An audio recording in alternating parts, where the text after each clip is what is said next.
Dave, G can hear us talking in the webinar. I did try and do a other category.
Magali, Nalimbe, Yara Bilangba, Silburu,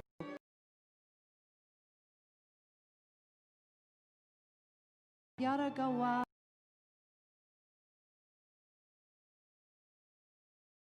Ut.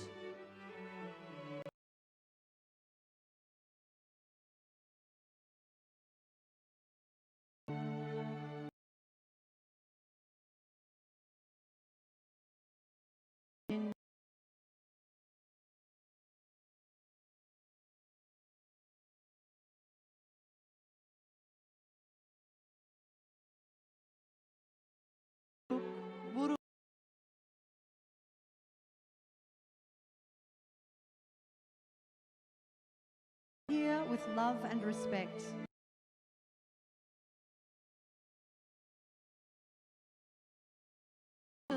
River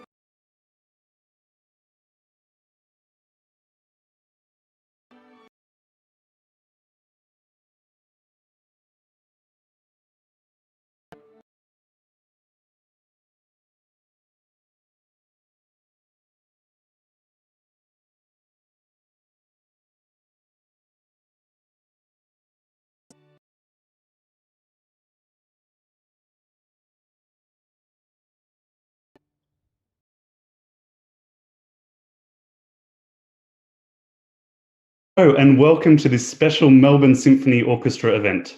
My name is John Nolan and I'm the Director of Learning, Engagement and Innovation at the Melbourne Symphony Orchestra.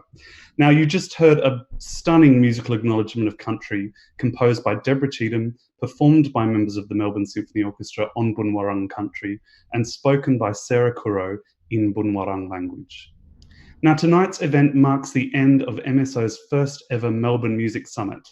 The last 5 days has seen workshop leaders and musicians of the MSO come together with over 5 vital places of music in our classrooms and in our lives. Tonight we conclude with what I know will be a stirring call to arms from the always inspiring Deborah Cheetham.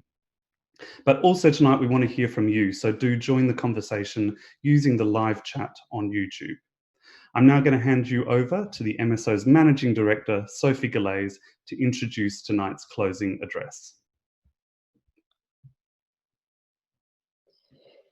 Hello, everyone. Thank you all very much for being here for the final event of the MSO's Melbourne Music Summit. What a week it has been. Starting with a keynote presentation from Dr. Anita Collins on Monday. Each evening this week has seen presentation covering topics such as conducting, delivering inclusive music programs, building music culture in schools, and engaging your ensemble. We have also presented our newly developed Beethoven Bites, as well as sessions from our engaging PITS immersion program. Tonight, we end our music summit with what I know will be a passionate presentation from one of Australia's most accomplished artists. Composer, soprano, and artistic director, Deborah Cheetham AO. Deborah is a woman I admire greatly, an inspiration for all of us. At the MSO, we are so privileged to work closely with Deborah, our composer in residence. Anyone who has ever heard her speak has come away feeling inspired and transformed. Like you, the MSO recognizes that music is essential in every child's education. We believe the arts and music can play an important role in developing the future skill of Australia's communities. We hope that this first Melbourne Music Summit has provided you with lots of tools to assist you on your journey, as well as some motivation and inspiration to help you through this challenging period. I can't wait for the day when we can welcome you back in the concert hall. We look forward to the time when we will visit you in your schools to help bring the joy of music to your students. Please stay in touch with the MSO and check out our programs of online events. Do look out for our session to the Department of Education and Trainings, new Victorian Challenge and Enrichment Series. All the information is available on our website. Before I go, I wish to thank all our wonderful presenters this week, Dr. Anita Collins, Sarina Walter, Ellen Block, Ingrid Martin, Nick Buckner, David Hurst, Karen Kariakou, James Lefebvre, James De Rosario, Deborah Cheetham, and our very own schools program manager, Sylvia Husking, along with the whole MSO Learning, Engagement, and Innovation team. Devoting to an entirely digital presentation of the Melbourne Music Summit was quite a feat. So I wish to thank all who work behind the scenes to make it happen. I also wish to thank our partner, Barry Street Educational Model, Conducting Artistry, the Gwen and Edna Jones Foundation, and the Victorian Government's Department of Education and Training.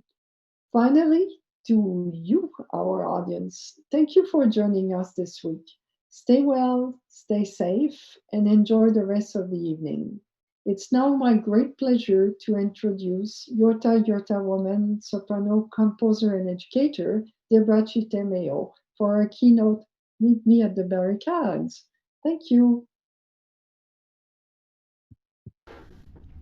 Thank you so much, Sophie, for that very generous welcome and for summary of an incredible week here online. What a remarkable investment MSO has made in the future of not only music but all the arts. It's that I want to speak to you about this evening. I've titled my presentation Meet Me at the Barricade, and it may well be a theme that Sophie would resonate with you, Sophie, when we think about the implications of the barricade and the revolution that changed the way that your compatriots could live their lives and their voices could be heard. And it's that journey I want to take us on this evening. In fact, I'm going to start straight away by a welcome. So you'll see this word printed in programs, written on signs around the town of Melbourne, on the Kulin Nations, Wominjeka, or perhaps Wominjeka, depending on which side of the river you happen to live on. You know, when I came to Melbourne 15 years ago now, and I made it my cultural and spiritual home, the idea of an acknowledgement of country, such as the one that we've heard Sarah deliver so beautifully this evening, that concept of the acknowledgement or the welcome to country was very well established here in Melbourne, and it ignited my excitement about the way that I could see First Nations people were being acknowledged. But when I first heard that word, Wominjeka, all those years ago, 15 years ago, I really only knew it as a word of welcome. But it's so much more than that, so much more nuanced. There's a great deal of meaning behind that word. In fact, I've come to learn, and the very generous teaching of Auntie Carolyn Briggs from the Bunwarang Nation, I've learned that Wominjeka doesn't just mean welcome, it means come. State your intention. Well, it's my intention this evening that we should leave this presentation together with stronger voices that we can take to the barricade in the fight that I think is an existential fight for the survival of the arts and music in particular.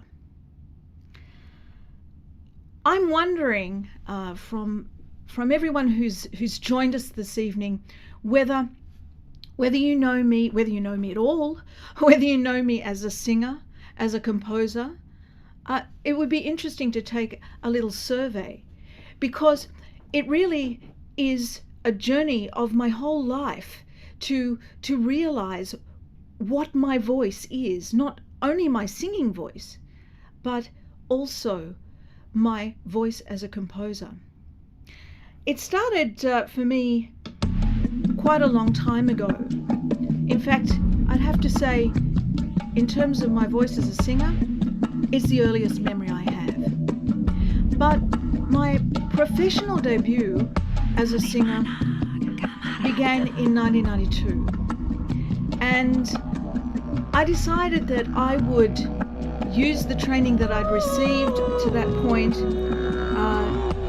at the Sydney Conservatorium of Music and other places to start to develop my own storytelling. There were some early attempts at theatre and early attempts at composition, but it wasn't until this piece, Dali Mana Gamarada, written in the Gadigal language, that I really found my compositional voice.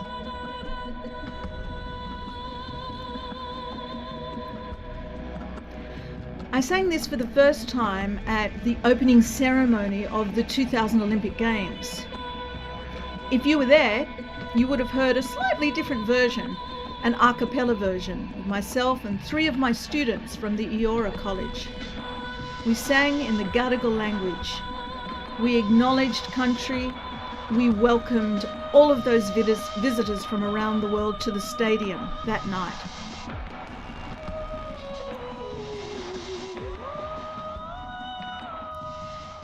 You may be wondering,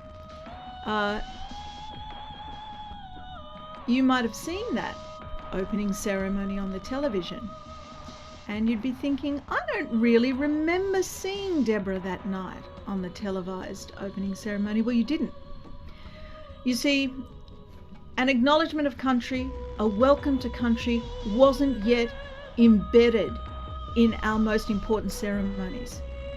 Now that was the year 2000. So look at the journey that we've come on now, where an organisation such as the MSO have embedded an acknowledgement of country at the very start of every single concert they play. Okay, it's taken 20 years and maybe that's a little bit slower, but we are heading in the right direction. But I feel like we're in a real fight at the moment. I feel that there have been a couple of red flags go up for me in the last 6 months that mean that that journey that we're on, we need to speed it up. Let me explain. Oh, I have another little slide here. That girl with all the hair and the flute, that's me. Just the age of 23, when I was still trying to figure out what my voice would be, what my public voice would be. I'd studied as a flautist, I'd done all my AMEB exams, I had my Immerse by that stage. In fact, this photo was taken as a publicity shot just before I gave my very first recital. I was figuring out what my voice would be. You know, last November, something really disturbing happened. And I'm sure that everyone I'm speaking to this evening, it disturbed them as much as it did me. The word arts disappeared from any portfolio in our federal government.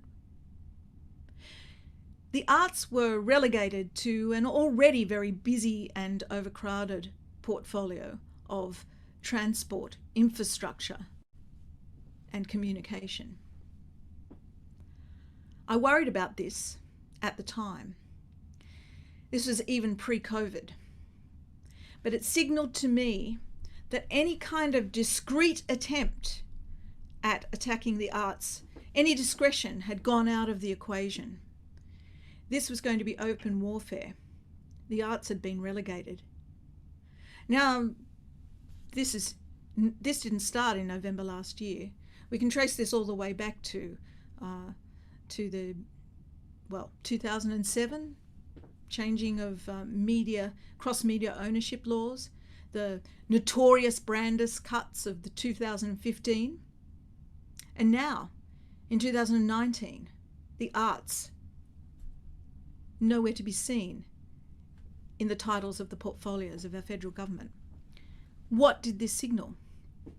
Well, we didn't even know that COVID was on the horizon at that stage.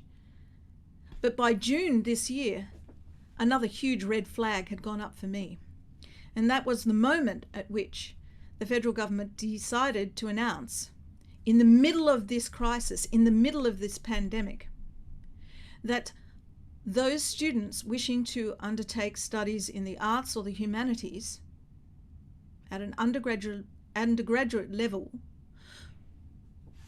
would face an increase of 113%. That student that you could see with all the hair and the flute, she could never have hoped to undertake an arts degree at the cost that is being suggested for our students today going into their undergraduate studies. As I say, I believe this is an existential threat. The existence of our independent voices as artists, as musicians, our very existence under threat. But it's not like me to stay in that threatened position for too long. I want to equip us with a weapon that's so much more powerful than any threat. I want to strengthen our voice as Australians, because we have a unique claim that we can make. Australia alone in all the world can lay claim to the longest continuing culture, our First Nations culture.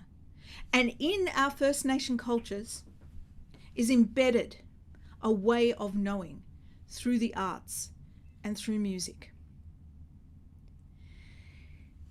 I want to take you on the journey that I have been on from the time of that hairy 23-year-old second-rate flautist. I'll be honest, I have no intention of auditioning as a flautist for the MSO.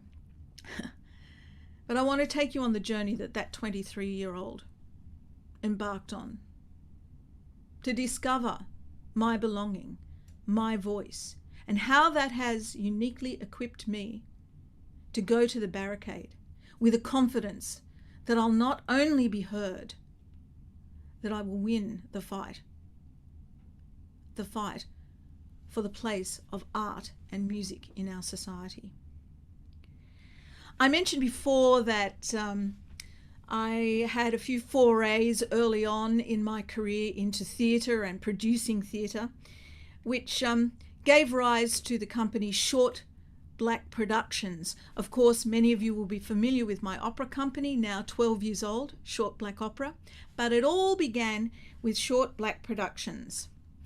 And you can see there a couple of the shows that defined my early career. Death Scenes and Drama Queens, more Death Scenes and Drama Queens, and of course, White Baptist Aberfan, which toured internationally for about 5 years in the late 90s. Now, my screen has wanted to go to this next slide for some time, and I think it's telling me something, because right here is Pecan Summer. This, after Dalimana Gamarada, was a very important and significant step in developing my voice. Pecan Summer is a story deeply embedded in the history, in the shared history of Victoria and southern New South Wales. It's the story of the Yorta Yorta people and their struggle. It's the story of 70 years of dispossession. It's the story of curfews and of permits to move freely around, something that we're living through right now. When I wrote Pecan Summer all those years ago, 10 years actually, 10 years since we premiered Pecan Summer. In fact, we would have celebrated that 10th anniversary this year in Melbourne, but COVID had other ideas. But 10 years ago when I wrote that opera, I was trying to find a way to amplify the voice of Indigenous singers and tell a story of such importance. I play a role in this opera, the character of Ella.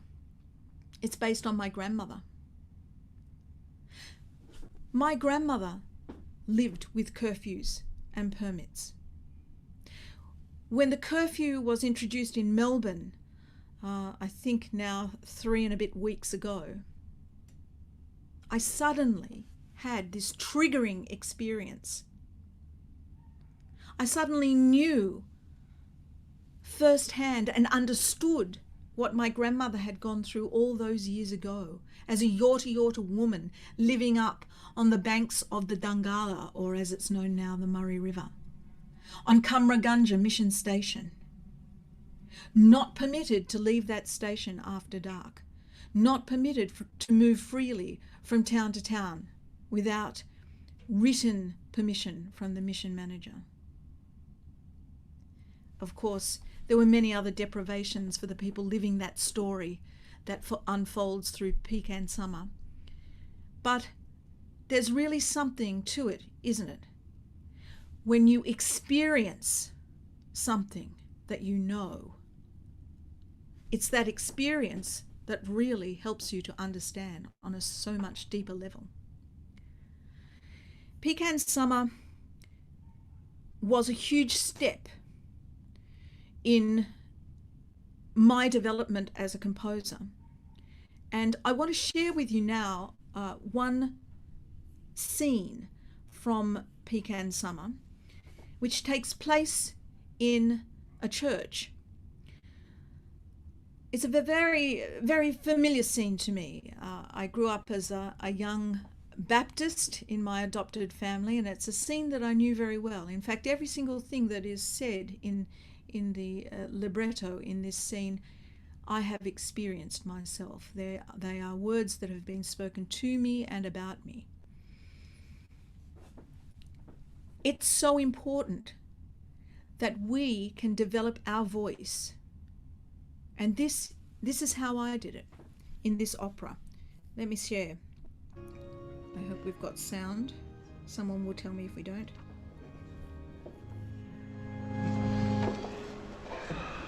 So for the little children to come unto me, and great for me all that my dear wife was at hand. It was the Lord.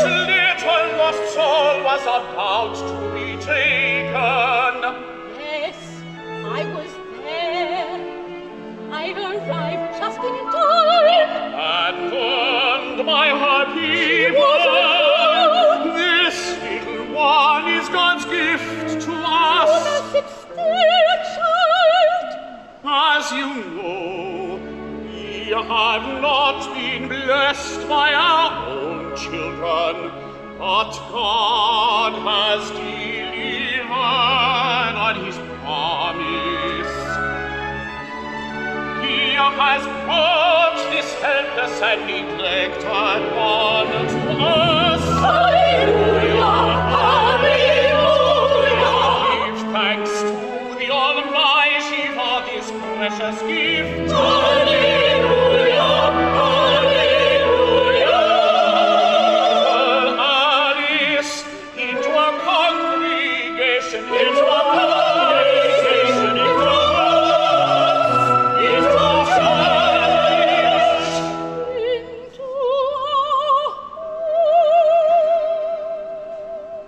Let us now give thanks by saying together, a prayer our Lord Jesus taught us when he said,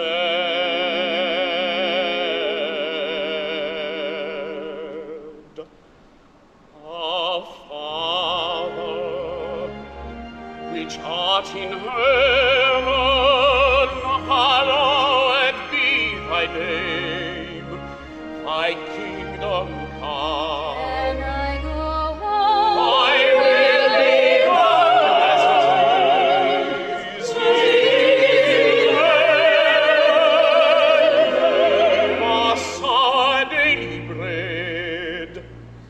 Can I go home? And forgive us our trespasses, as we forgive those who trespass against us. And lead us not into temptation, but deliver us from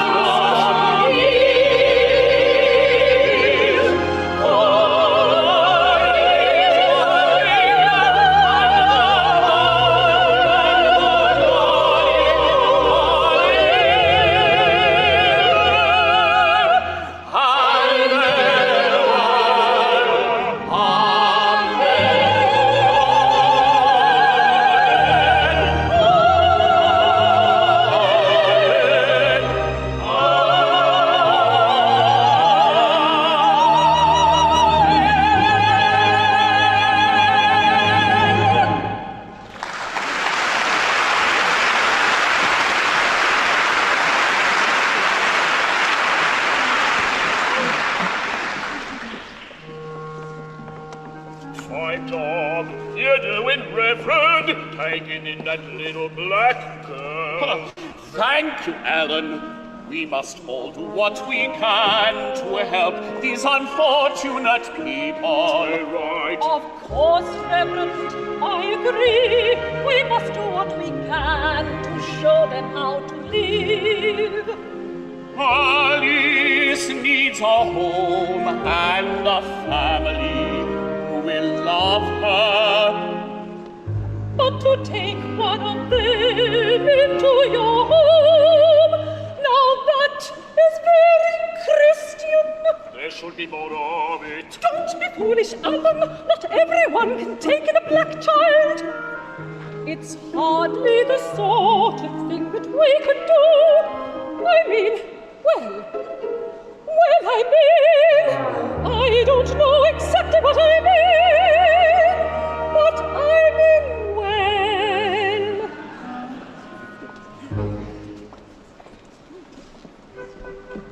As I was saying, it was the Lord who brought me to the station at that very moment of later, and Alice would have been on the train, and on the way to Cootamundra, That's where they send them to learn how to live like civilized people. Yes, that is true. There are benefits to the training, but an institution is such a hard place for a child. A child like Alice is the young. I could see that right away. Black children are so wild. You have to take them young. They don't know any better. Someone needs to teach. Someone needs to young them. The trouble is that when you try to help them, they never seem to appreciate the effort that is made. Alice will learn how to appreciate a new life. I will teach her. We will help you.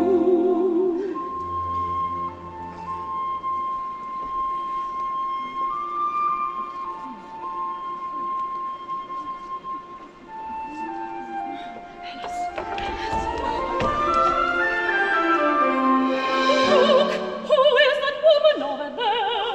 That wild-looking woman over there. She has Alice. She has Alice.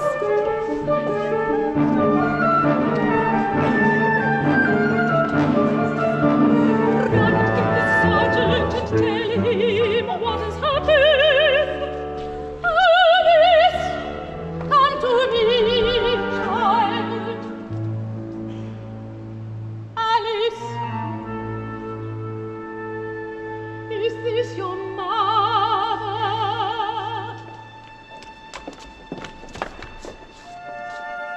Where are you taking her? I'm taking her home. The riverbank is no fit place to bring up a child. What about school? What about God? She is my daughter. I am her mother. Her mother. Look at her. Just look at her. What kind of mother looks like you? Just look at her.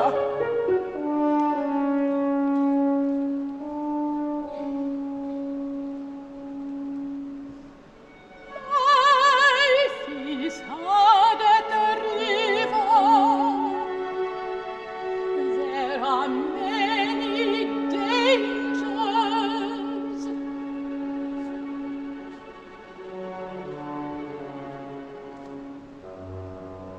Do you really think this is any way for a child to live? A little girl.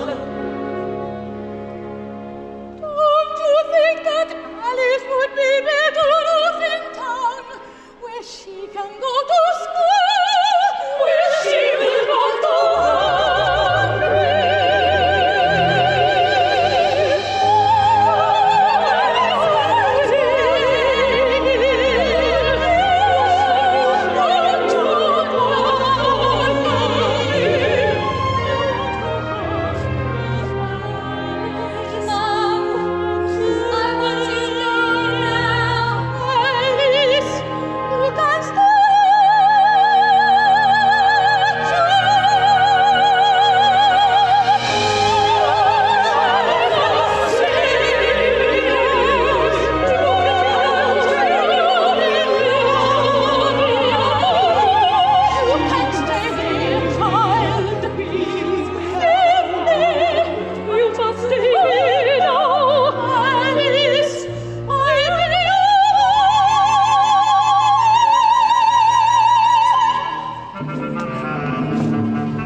What's going on here? What are you up to, Darky? Causing trouble? Yes!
So it it sometimes takes me a moment to find my way out of that scene, as you can well imagine. My place. This is my place. Those words that Ella speak really sums up the whole point of this address this evening. This is our place. But how well do we understand it? What is the depth of our understanding? It's made me think a little bit about a word that we're hearing a lot of at the moment. And that word is diversity. I wonder if there isn't a better word that we could find. I say this as someone who represents diversity on my fair share of boards and funding applications and conversations on television and radio. But I honestly wonder whether there is a better word. Or maybe a couple of words. What about cultural depth? How about using cultural depth as a measurement rather than diversity? I have this problem with the word diversity. What are we diverting from? What is the true core in Australia? What is the core of our existence, if not that we belong to this incredible continent? A familiar enough image, the continent of Australia, without all those borders that we're so aware of at the moment. This is the cultural depth of Australia, the true cultural depth.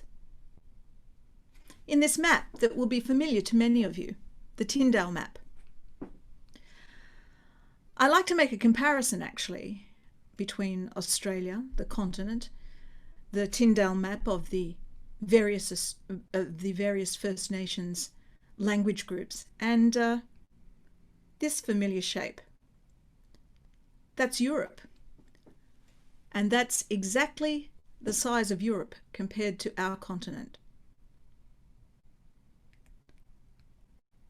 I love playing with that slide. I've even thrown in the UK for free up the top there. It doesn't even touch the sides.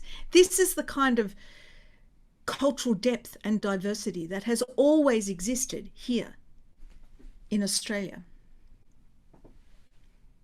But do we understand it? Do we know it?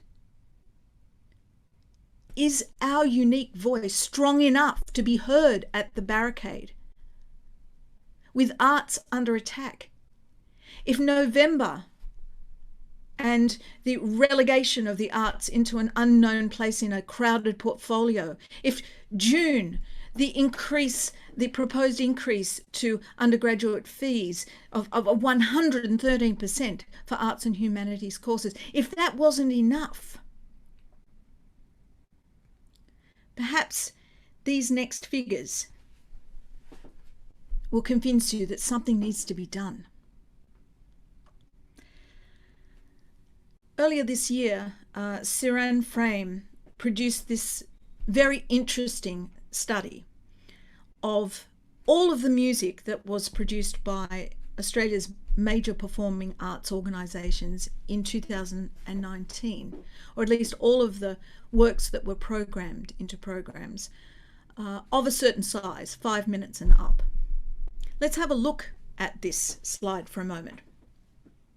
3%, just 3% of the 2006 pieces that were performed by our major performing arts organisations, just 3% were by female composers. Only 9% were written by Australian composers, just 9. 19% written by living composers. And look at these next two figures. 0.45, written by culturally and linguistically diverse composers.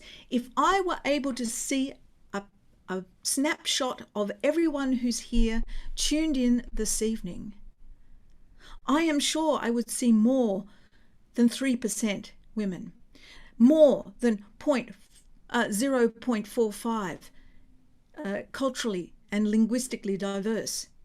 I'd hope that I would see more than 19% living participants. But it's this next number. I'm kind of proud of this next number because I know it represents me, and I know it represents the MSO, and I know it represents a place that the MSO has carved out to strengthen the voice of Australians, to connect Australians to that powerful weapon I spoke of before, that cultural weapon that we alone can claim, the longest continuing culture in the world. Right there at 0.05. 0.05 pieces, 5 minutes or longer, performed or programmed by our major performing arts organisations, were written by First Nations composer.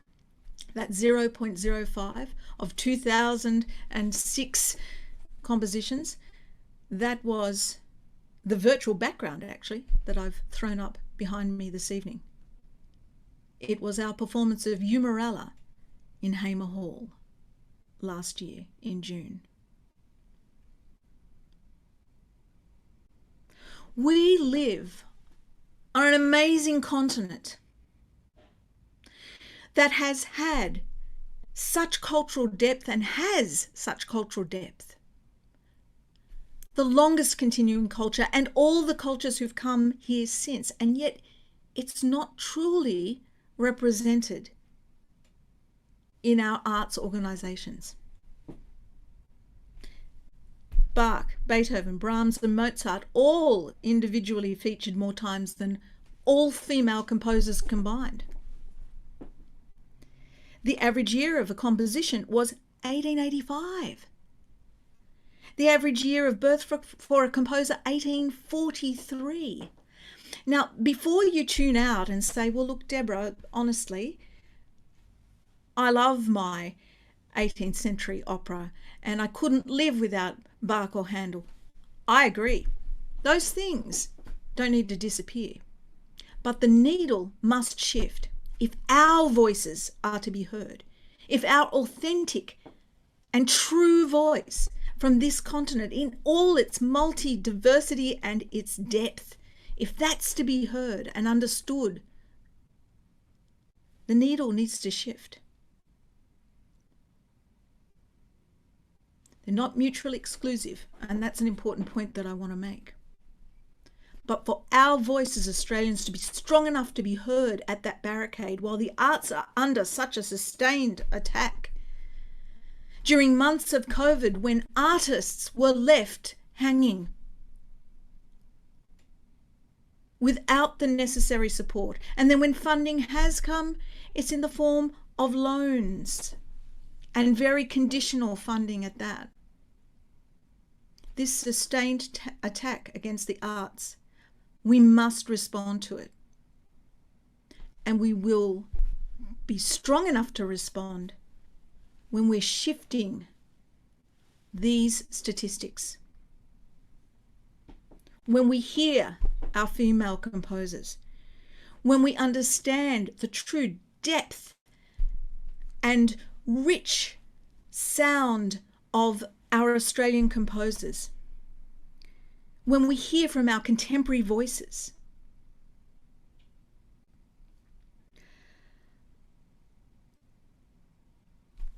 Short Black Opera did a lot of work 10 years ago, or even 12 years ago now, to establish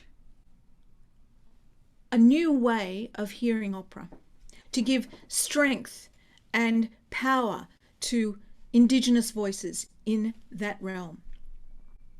Up until that point, I was the only Indigenous opera singer working professionally in Australia.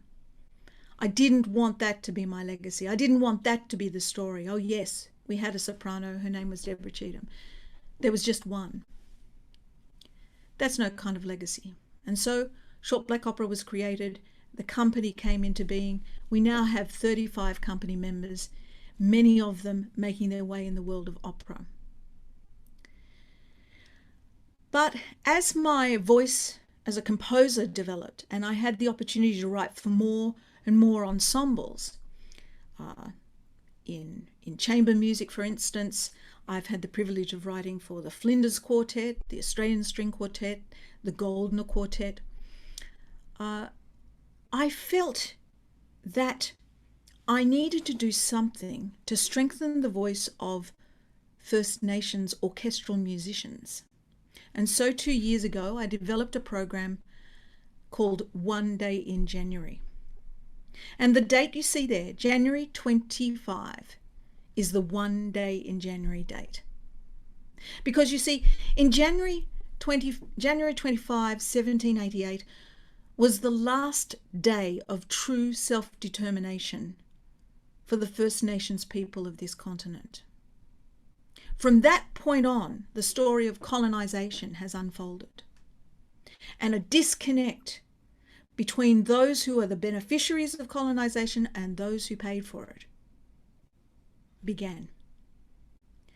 We can't afford that disconnect in this battle to save the arts and return the arts to their rightful place at the core of our existence as our way of knowing the world and giving meaning to everything in it. You know, January 26th rolls around every year and it's a tough day for Indigenous people, and I'll be honest with you, I find it tough.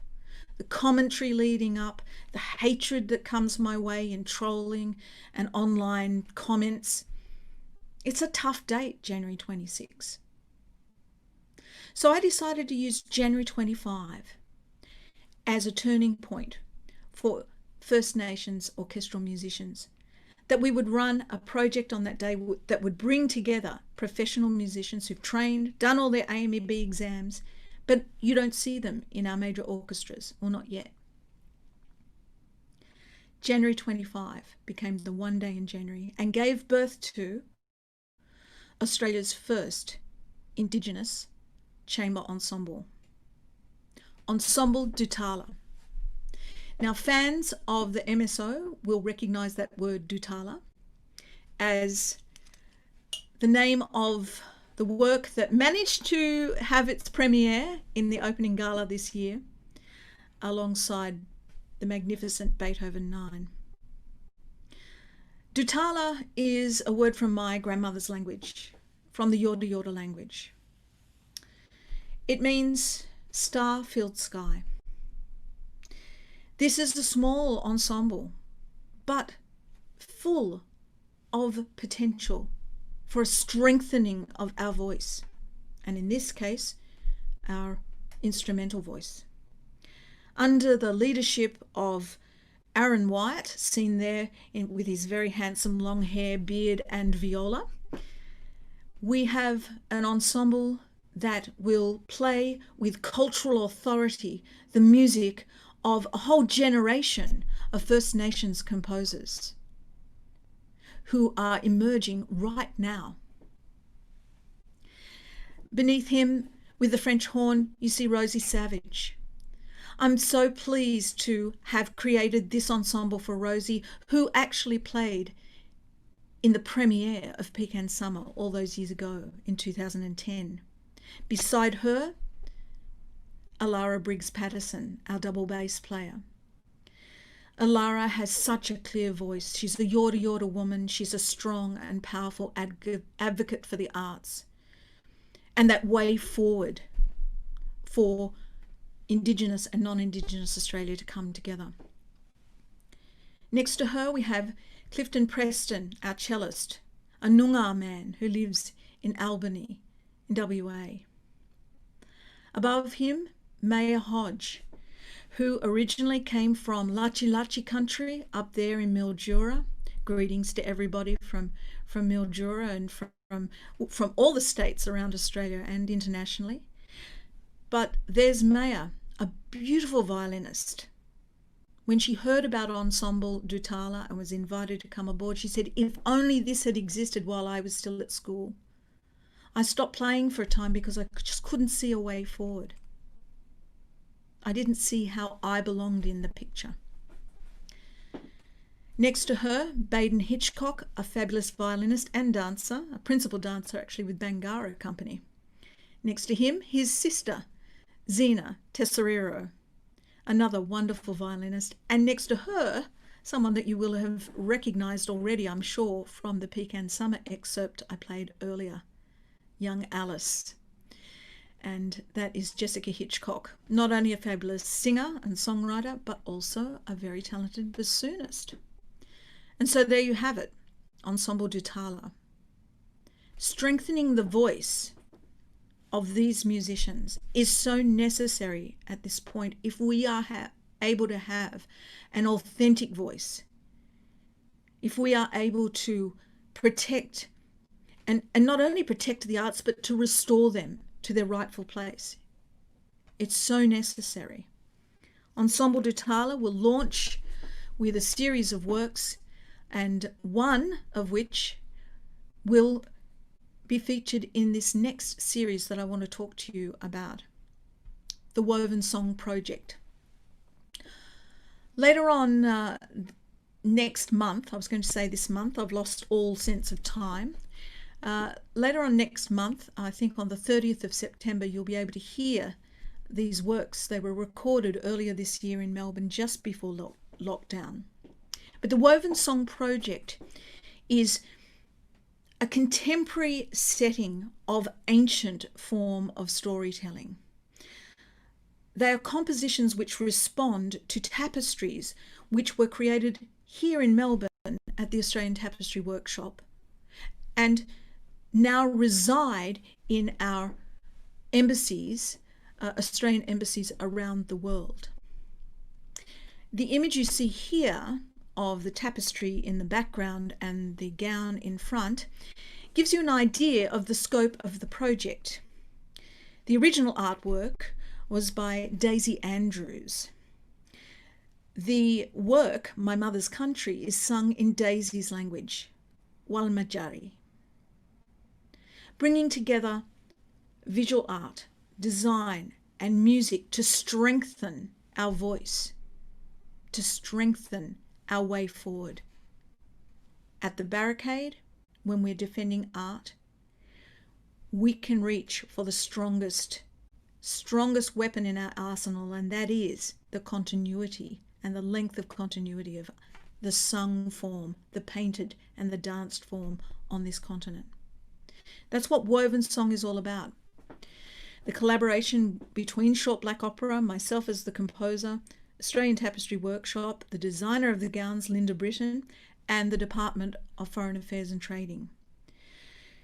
This particular work was given its premiere in Tokyo with some members of MSO actually in their Plexus Collective, under their Plexus Collective banner. Monica Kuro, Stefan Casamenos, Philip Arkenstall were joined by a shakuhachi master, Reizon Kuroda.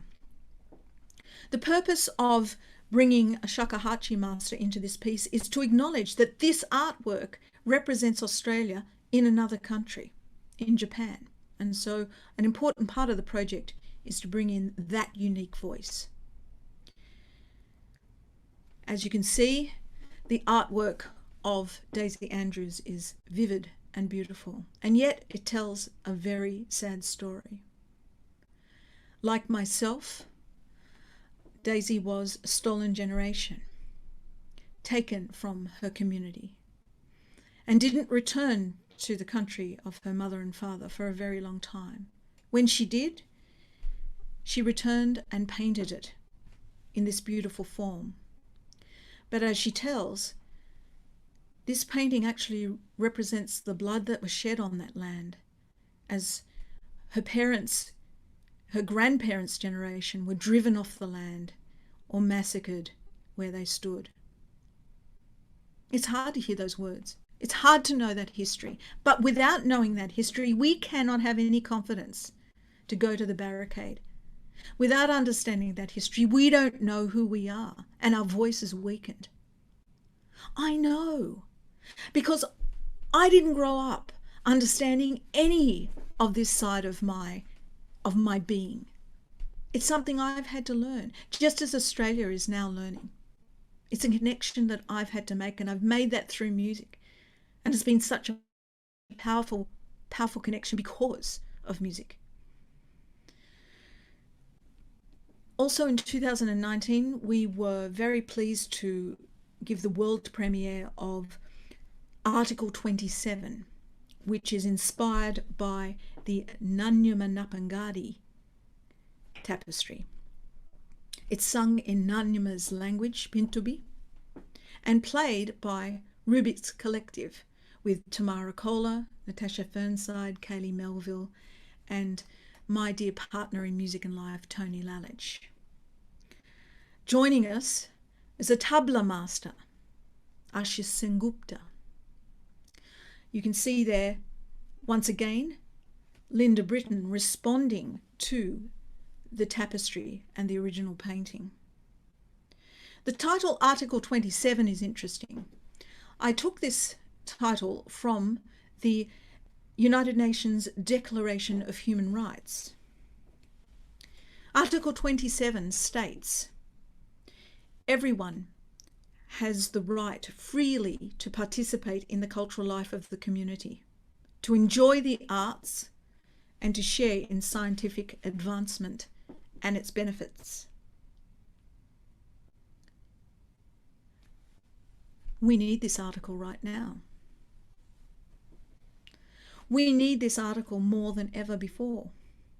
We're going to emerge from this COVID lockdown, and we're going to see an industry which has suffered so terribly. We were the first industry really to close down, and we'll be the last to open fully. We need that declaration. We need Article 27. How delighted I was when I realised that Article 27 of the Declaration of Human Rights had been translated into Nanyuma's language. There's a literal meaning that expands our understanding beyond what's printed in the original document. When it's interpreted by the Pintupi, it expands to say, everyone from this dreaming, this belonging to family, it is good to learn. The government should not persuade the work boss or the police to scold. They should not harass them, rather leave them alone. Dreaming belonging to family, gaining knowledge is good to learn. Dreaming and your belonging to family, to gain knowledge, is good to learn. It is good to gather together, and for Black women it is important to learn and gain knowledge of the dreaming of their grandmother. That is the extension and the expansion of the idea from the original English. This is how the Pintupi, this is how the people out in Kintore reinterpreted that declaration. It was quite a moment, actually, standing on stage in the gardens of the High Commissioner in New Delhi last year and singing in Nanyuma's language. I could see the tapestry and her artwork in front of me, singing her language back into that tapestry. It was an empowering moment. It's how I found my voice and what gives me the confidence I need to go to the barricade, to meet head-on this challenge of our voices being silenced or narrowed, rather than having the freedom to think for ourselves, the right to think for ourselves, merely the right to think we have the right. This is a challenging time. We must rise to the challenge, and arts and music in particular, can empower us in a way like nothing else can. It's an exceptional work of art, and if you ever have a chance to see it in person in India, I would recommend it to you. It is life-giving. The final woven song piece, in fact it was the first one in the series, is a work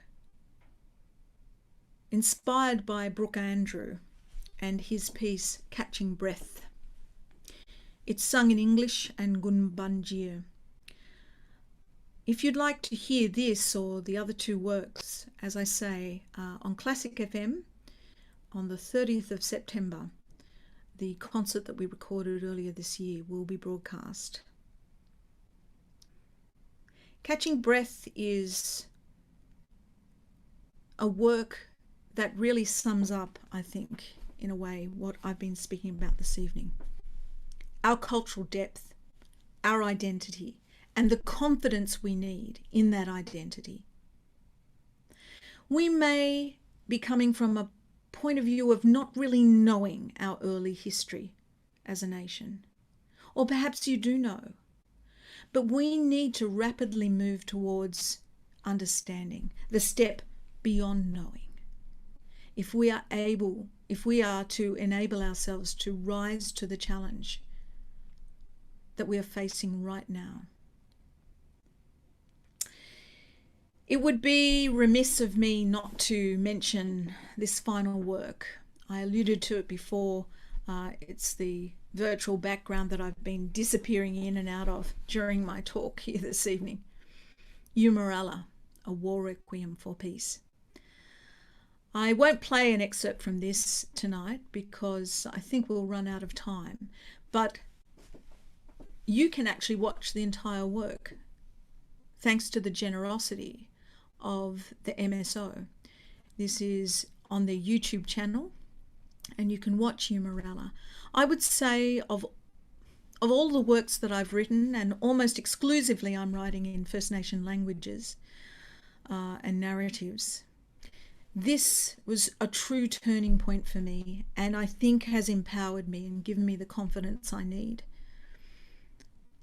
for this fight for the arts and their rightful place in our society.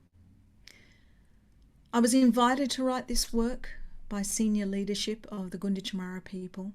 I was invited to tell this very, very difficult history of a war of attrition that lasted for 23 years on Gunditjmara country between those who came to dispossess the Gunditjmara of their lands and those who had lived there, had existed on that land, had thrived on that land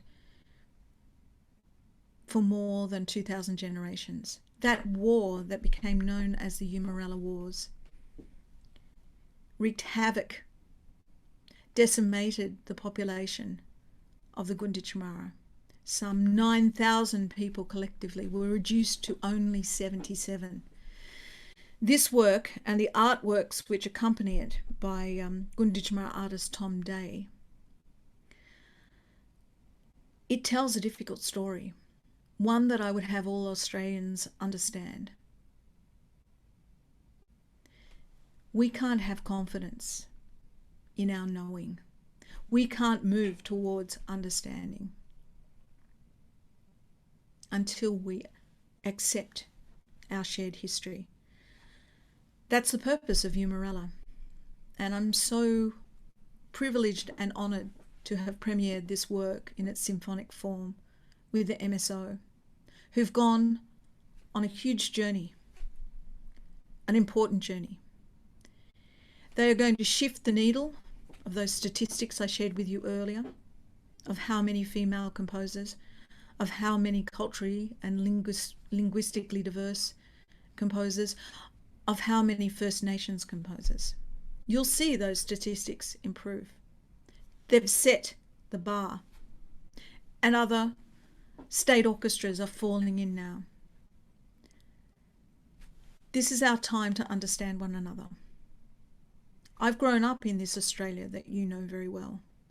What I want to do is to invite you into the Australia that's always been here. An Australia that has the longest continuing practice of music in the world. With that strength of knowing how to belong on this continent, we can win the battle for the arts.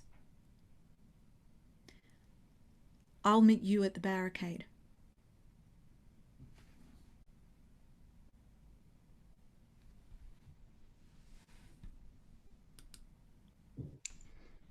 Thank you so much, Deborah, for that absolutely incredible address. I think you've called many of us to arms tonight, and I think, judging by the comments, I think you've got many, many people there with you at the Barricade. So thank you very much. And thank you for always speaking so honestly, but also optimistically. I think, you know, it's really easy to not be feeling great about things at the moment, but I think ultimately there's a real sort of optimism in what you've said tonight. So thank you very much, Deborah. It has been such an inspiring week, and I'm thrilled to say that the Melbourne Music Summit will be back in 2021. We'll be announcing details of next year's event in November of this year, alongside our 2021 schools program. So do follow us on social media and keep an eye on the MSO website to hear about those events. Deborah's keynote tonight, along with Dr Anita Collins' opening night presentation, will both stay here on YouTube, so please do share them far and wide with any educators that you might know who may also be inspired by hearing Deborah present. I'd like to once again thank our summit partners, without whom this week's events wouldn't have been possible: Berry Street Education Model, Conducting Artistry, the Victorian Government's Department of Education and Training, and the Gwen and Edna Jones Foundation. And again, a huge thank you to all of our presenters, to Deborah, of course, to our whole MSO team, both staff and musicians, in particular MSO Schools Program Manager Sylvia Hosking. And lastly, and most importantly, a huge thank you to all of you, all 5,000 of you who have joined us throughout this week of events. We look forward to seeing you at the Melbourne Music Summit in 2021, but in the meantime, stay safe and good night.